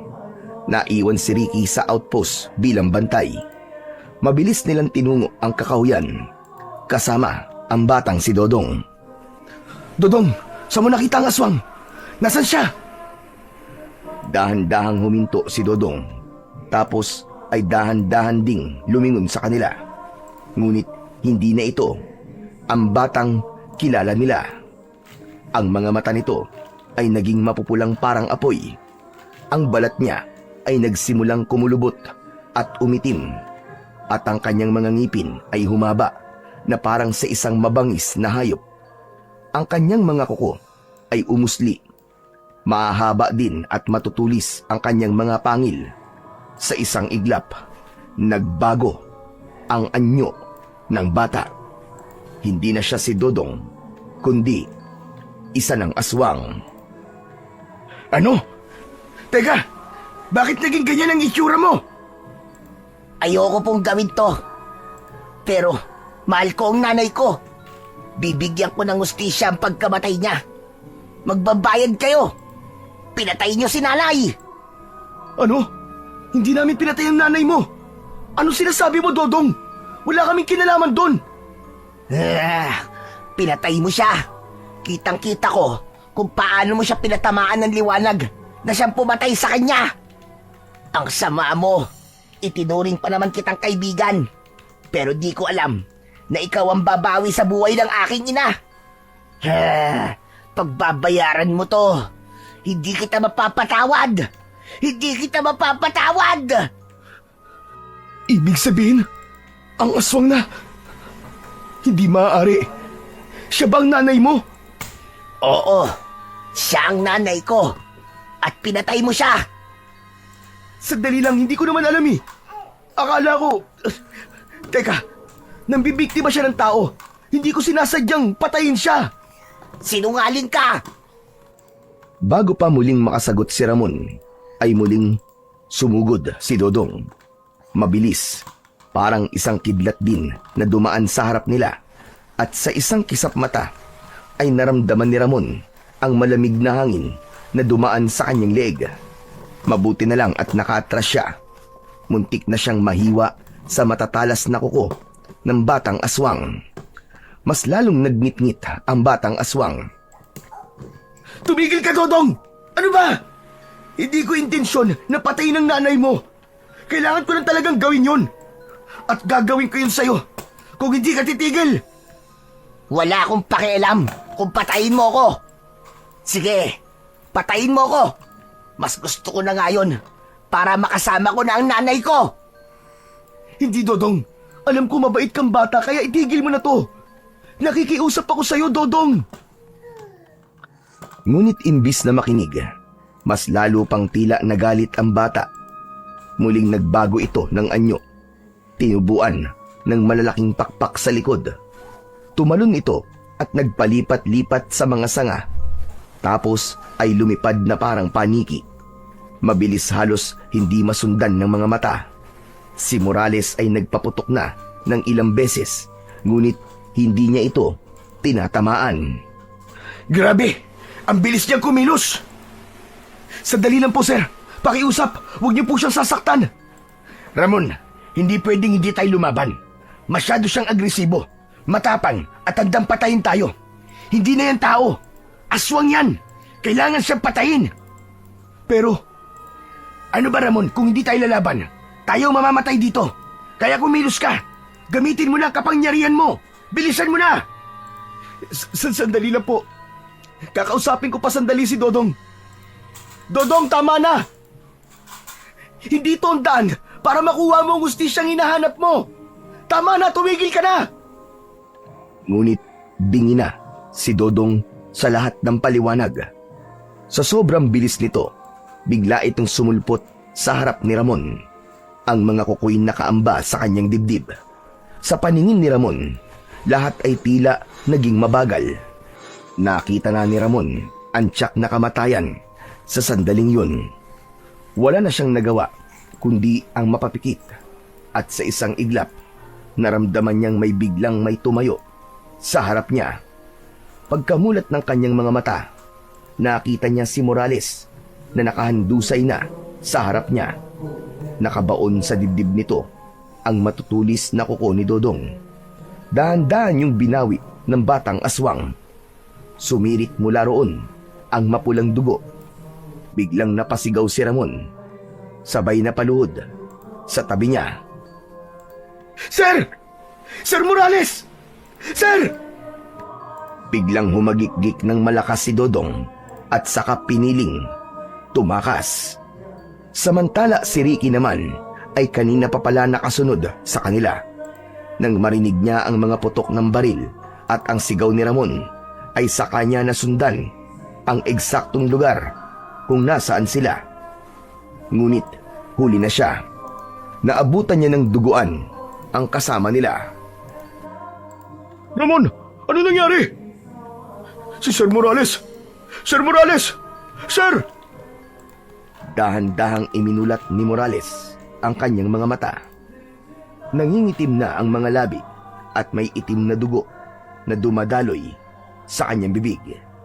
Hinawakan niya ang braso ni Ricky. Mag-iingat kayo ha. Baka hindi lang si Dodong ang kalaban natin. Sir, huwag ka na muna magsalita. Ililigtas ka namin. Kapit lang, sir. Kaya mo yan.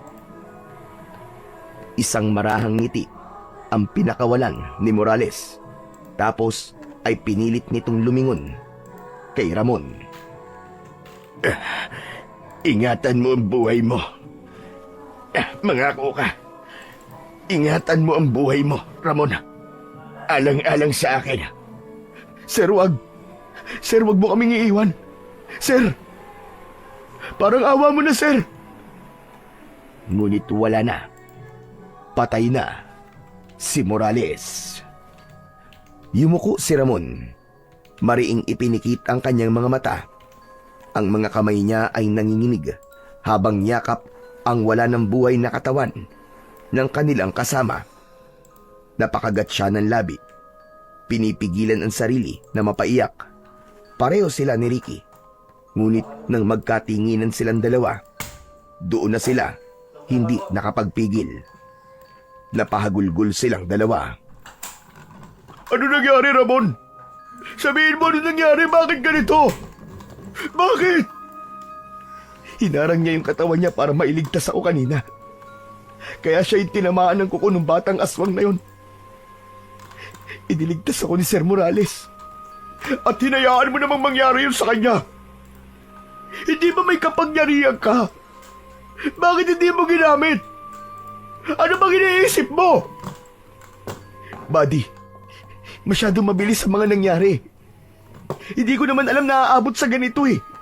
Hindi mo alam? Ha? Hindi mo alam? O pinabayaan mo lang talaga? Mas importante pa ba talaga sa'yo ang batang yun kaysa sa amin na kasama mo? Hindi. Hindi totoo yan, Ricky. Duwag ka, duwag. Kung hindi mo kayang paslangin ang batang yun, ako ang gagawa. Tumalikod na si Ricky. Nagsimula na siyang maglakad at sinundan ang direksyon kung saan lumipad papalayo ang aswang. Ngunit bago pa siya tuluyang makalayo, tinawag niya si Ricky. Sandali lang, buddy! Bakit? Ako na ang bahalang maghanap sa aswang na yun. Pero ikaw na ang maiwan dito para maiayos si Sir Morales. Sigurado ka? Oo, mas may kakayahan akong hanapin o sundan ng aswang kaysa sa'yo. Huwag ka mag-alala, babalik ako dito. Nadala ang ulo niya. Sandaling natahimik si Ricky. Kita sa mga mata niya ang pag-aalinlangan. Ngunit alam niyang hindi niya na mapipigilan ang desisyon ng kasama. Sige, mag-iingat ka. Bigyan mo na saysay ang pagkamatay ng kasama natin. Tumango si Ramon. Pagkatapos nun ay tumayo na siya at nagsimulang maglakad patungo sa madilim na gubat upang sundan ang aswang. Lumalalim na ang gabi. Patuloy sa paglalakad si Ramon. Pumasok siya sa pinakapusod ng gubat. Hanggang sa wakas, natanaw niya mula sa malayo ang ilang anino na kumikilos. Dahan-dahan siyang lumapit at nagtago sa likod ng isang malaking puno. Doon na nanlaki ang kanyang mga mata sa kanyang nasaksiyan. Hindi lang isa, kundi 5 o 6 pang mga aswang ang naroroon. Sa gitna nila ay si Dodong. Nakatayo ito at tila wala sa sarili. Kumikilos itong parang tau-tauhan ng dilim. Iginala pa niya ang kanyang mga mata at nakita niya na may ilang biyag na naroon. Nakatali ang kanilang mga kamay at paa sa puno. isang aswang ang biglang lumapit sa isa sa mga biyag. Walang pag-aatubili, sinaksak nito ang dibdib ng taong yun at hinugot mula roon ang puso. Kinain ito ng aswang na yon. Mga halimaw kayo! Mga halimaw kayo! Sumugod siya papalapit sa mga aswang. Sunod-sunod niyang pinagsususuntok at pinagsisisipa ang ilan sa kanila. At sa bawat tama ng kanyang kabao at mga paa, ang bawat tamaan ay humahandusay sa lupa. Biglang sumugod din sa kanya ang mga aswang at kabilang na dito si Dodong. Sumugod ito mula sa likod. Tumama ang matatalim na kuko sa likuran ng binatang sundalo. Napasigaw si Ramon sa hapdi at kirot. Mainit yun at matindi ang kirot na parang sinusunog ang kanyang laman. Subalit kasabay ng kanyang pagsigaw, ang pagbagsak din ni Dodong. Nang isay ito sa lupa na tila nakukuryente. Nanginginig hanggang sa unti-unting nanghina. Hindi nito kinaya ang kakaibang enerhiyang nagmumula sa katawan ni Ramon. Isa-isa namang muling sumugod ang mga natitirang aswang. Ngunit sa sandaling yon, biglang lumiwanag ang dibdib ni Ramon. Isang matinding liwanag ang umagos mula roon. Lumabas patungo sa kanyang mga palad. At mula sa liwanag na yon, nabuo ang isang sandatang tila tulos, matulis, makinang at nagliliyab. Tapos na ang kasamaan nyo ngayon! Isang aswang ang unang sumugod, ngunit bago pa man makalapit, naisaksak na ni Ramon ang tulos sa dibdib nito. Napasigaw ang nilalang at sa loob lamang ng ilang segundo, ito'y nalusaw at naging abo. Sunod-sunod na sumugod ang iba pa, ngunit isa-isa silang tinamaan ng tulos ni Ramon. Lahat sila'y naging alikabok na lamang na tinangay ng hangin. Lumapit naman siya sa nanghihinang si Dodong. Dodong, hindi ko talaga sinasadyang patayin ng nanay mo. Dodong, may panahon ka pa para magbago. Ngunit sa halip na sumang-ayon ay kinagat nito ang binti ni Ramon. Kaya naman, walang nagawa si Ramon kundi ansaksakin na rin ito. Muling sumabog ang liwanag at tulad ng iba, ang katawan din ni Dodong ay mabilis na nagkandadurog-durog at naging alikabok. Hingal na hingal si Ramon. Nanginginig pa rin ng kanyang mga kamay habang hawak ang tulos na unti-unting naglalao at nagiging liwanag hanggang sa tuluyang naglao sa kanyang mga palad. Muling bumalik ang kanyang ulirat nang marinig niya ang mga mahihinang pag-ungol mula sa mga bihag. Diyos ko! Dali-dali siyang lumapit at sinimulang kalagin ang mga tali. May ilan na wala ng buhay, ngunit may 3 pang humihinga. Nanginginig, payat at sugatan, pero buhay. Ligtas na kayo! Wala nang mga halimaw! Tinulungan niyang makatayo ang mga ito at dahan-dahang inalalayan palabas ng kagubatan.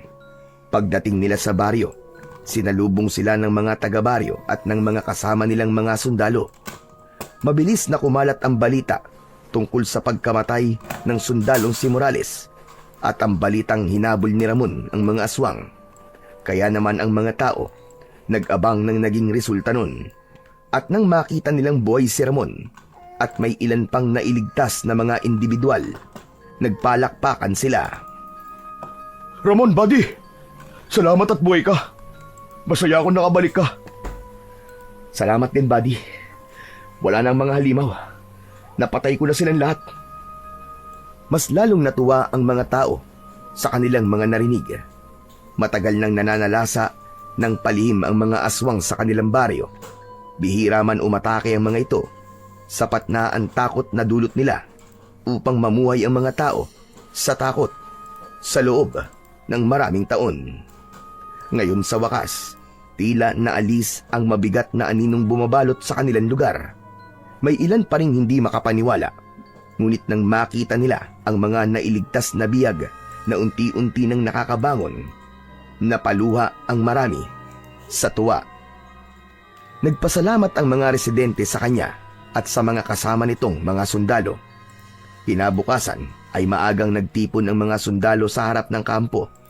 Sa gitna ay naroon ang kabaong ni Morales, nakabalot ng bandila, habang ang ilang kasamahan nila ang nakapila sa magkabila ang gilid. Nakasaludo at seryoso ang mga muka. Walang nagsasalita, tila bawat isa'y nagluluksa sa pagkawala ng isang kapatid sa armas. Dahan-dahang isinakay ng mga kasamahan ng kabaong sa truck na maghahatid sa katawan ni Morales pabalik sa kanilang bayan upang doon ay maibigay ang huling pamamaalam ng kanyang pamilya. Wala pa rin ako maisip na salitang sapat para sa ginawa niya. Ako nga rin eh. Pero sigurado akong hindi niya gugustuhin masira tayo ng lungkot. Napabuntong hininga si Ricky at bahagyang tumango. Tama ka, buddy. Pero alam mo, nalulungkot pa din ako. Hindi ko akalain na mawawala siya. Minsan, nasisisi ko talaga ang sarili ko. Wala kang kasalanan, buddy. Hindi mo kasalanan na nangyari sa kanya. Alam kong kapag narito si Morales, matutuwa yun na natapos na ang bangungot sa baryo na to. Hindi pa to tapos. Hindi lang dito may mga halimaw. Baka may iba pang katulad nila sa ibang lugar. Kung gano'n, anong balak mo? Kung binigyan ako ng kapangyarihan na maiwagan nila lang na yon, gagamitin ko to para wakasan ang kasamaan. Hindi ko hahayaang may iba pang mamatay, gaya ni Morales. Gaya ng mga inosente. Kung saan ka man dalhin ang landas mo, sana'y gabayan ka ng Panginoon. Nag-abot sila ng kamay, saka nagyakap bilang mga tunay na magkakampi. Kinagabihan, habang mag-isa siya sa labas ng kanilang kampo, tumingala siya sa mga bituin. Sa kanyang dibdib, muling kumislap ang bahagyang liwanag, paalala ng kapangyarihang ipinagkaloob sa kanya ng mahiwagang nilalang. At sa malamig na hangin ng gabi, binigkas niya ang mga salitang naging panata niya. Hanggat may mga halimaw sa mundong to, hindi ako titigil. Tutugisin ko sila at papatayin ko silang lahat para sa ikapapayapa ng mga tao. Dahan-dahan siyang naglakad palayo, papasok sa dilim ng gubat. Ngunit ngayon ay hindi na siya isang ordinaryong tao lang. Hindi na siya isang ordinaryong sundalo. Ipinangako niya sa kanyang sarili na magiging tagapuksa na siya ng mga nilalang ng dilim. Ipinangako niya rin sa kanyang sarili, kay Morales at sa Panginoong Diyos, na magmula sa araw na yon ay tutugisin niya ang lahat ng kampon ng kadiliman, lalong-lalo na ang mga aswang, sa ngalan ng pag-ibig at katarungan.